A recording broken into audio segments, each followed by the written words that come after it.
Once upon a time, there lived a man named Ike. He was a graduate and he was working at one of the reputable company in the country. He lived extravagantly and one day he went to the market to buy food stock and he met a beautiful lady at the market named Ada. Ada was from a lower class family and she was working as a secretary in an organization. Ike and Ada exchanged contacts, and Ike called Ada on a regular basis, confessing his unending love for her. Soon, Ada began started feeling the same way, and their love journey began. After several months, Ike proposed to Ada, and she accepted, and the next month he got married to her. Ada did not know Ike very much, but all that she knows was that Ike loved her so dearly. Ike would often not come back home for weeks, and he would tell Ada that he was on a business trip and that phone calls are not allowed during their business trip in order to avoid any form of distractions. Ada, being a secretary of an organization and also a beautiful lady, so many men were making advances on her, but she refused them and not giving anyone a chance. She was focused on being faithful to her husband. When the situation at her workplace began unbearable to her, she wrote a resignation letter and quit her job. Then she started selling some things online in order for her to be a supportive wife. Ada gave birth to their first child, Uche, and the entire family was happy. And after 5 months of the celebration of the newborn baby, Ike lost his job. Ike was heartbroken about the job that he lost, but he didn't regret what he did that made the management of the organization to sack him. Ike was embezzling money from the organization which he worked for his own personal gain, and he has been sleeping with almost all the female workers in the organizations. The last lady that Mr. Ike slept with that results to the management of the organization sacking him was the wife of the owner of the firm, and they were both caught red-handed by the lady's husband. Ada was unhappy when her husband, Ike, told her that he has been sacked from his work. And he also said to her that he was accused of stealing some money. Ada consoled her husband and told him to trust in God, that God will surely give him something better. After consoling her husband Ike went to his room, happy that he was able to deceive his wife Ada. He started calling one of his girlfriend to know on how they were able to meet themselves and to enjoy themselves on their next visit. Ike would tell his wife that he was going to look for a job, unknowingly to her that he was going to meet his side chicks with the little money that he was able to save after he was being sacked from work. Ada continued managing the home, taking care of the family with the little money she was able to save from her online business. Ike sold the two cars that he had and used the money for his own personal benefits without using it to look after his family. Their house rent expired and Ike was unable to pay for the house rent. And the money that his wife Ada had was not enough for the rent. The owner of the house asked them to leave his house. And then They both left the house for a cheaper one that Ada could be able to afford. Ada kept on catering for the family. One day, Ada's friend, Amaka, came to her house and told her about a job offer in an oil and gas company. Ada was happy about the offer and also happy about the money that would be coming from the job.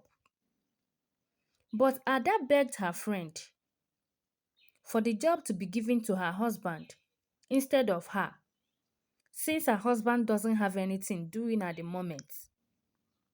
Her friend Amaka told her that what she was asking for was not advisable, that her husband working there won't be good because majority of the people in the organizations were all female. Ada told Amaka not to be worried, that she know the man that she's married to be a good, faithful and the best husband ever.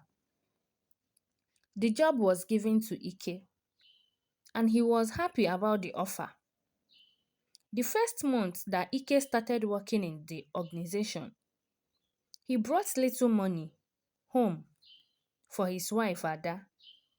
And Ada was surprised because she knew how much her friend told her that would be the pay from the work. Ike became angry with Ada for questioning him and for saying that the money was little. Ada told Ike about how much her friend told her that would be the pay of the job and that she needed some money to get baby things because she will soon put to bed.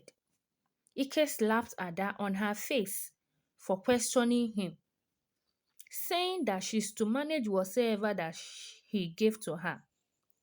The next day, Ada was in labor and was rushed to the hospital by one of their neighbor. Ada lost a lot of blood on the process of her delivery. Her husband Ike was called to pay some amount of money for Ada to be transfused. He told them that he had no money with him, that they should go ahead and do whatsoever they want to do with Ada.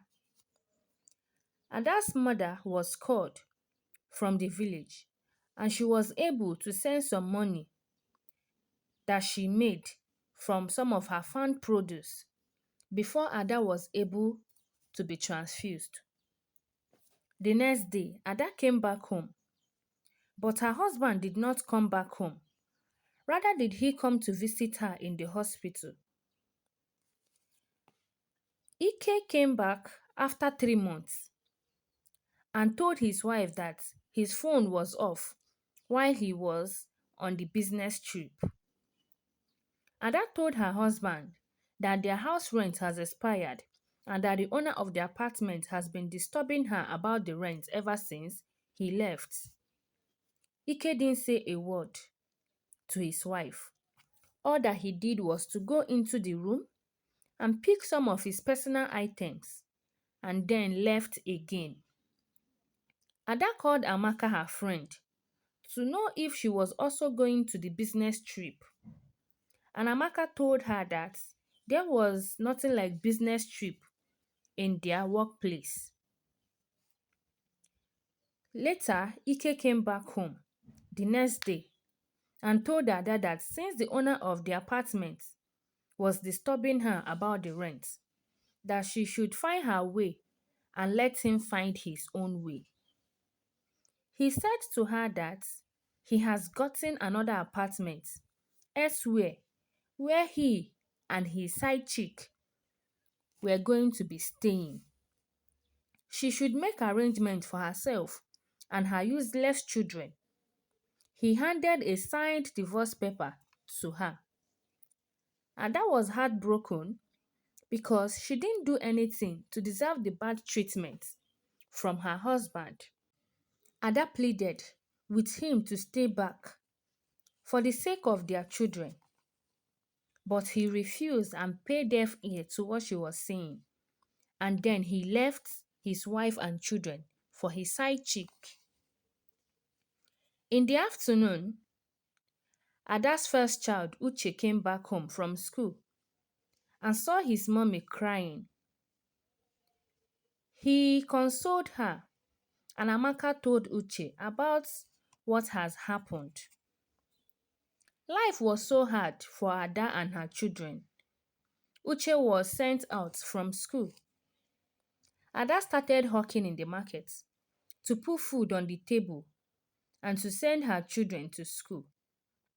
While she was selling in the market, she met her old-time school friend, Ifoma, who helped her to secure a job and a good apartment in another state after hearing her story and how unfairly she was treated by a man that she loved.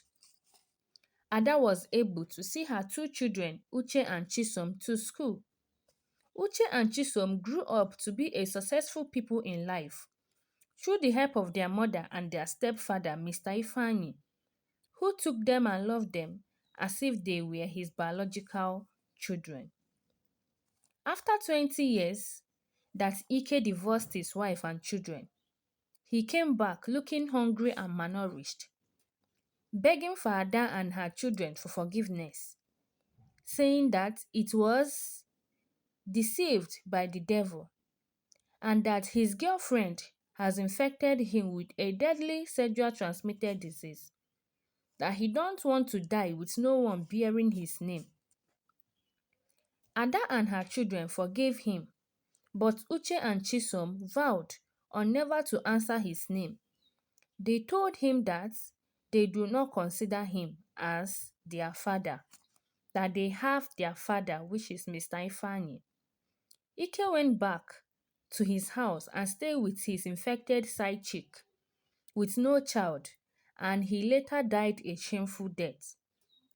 The moral lesson from this story is that you should never hurt a heart that love and care for you, because life may not give you a second chance.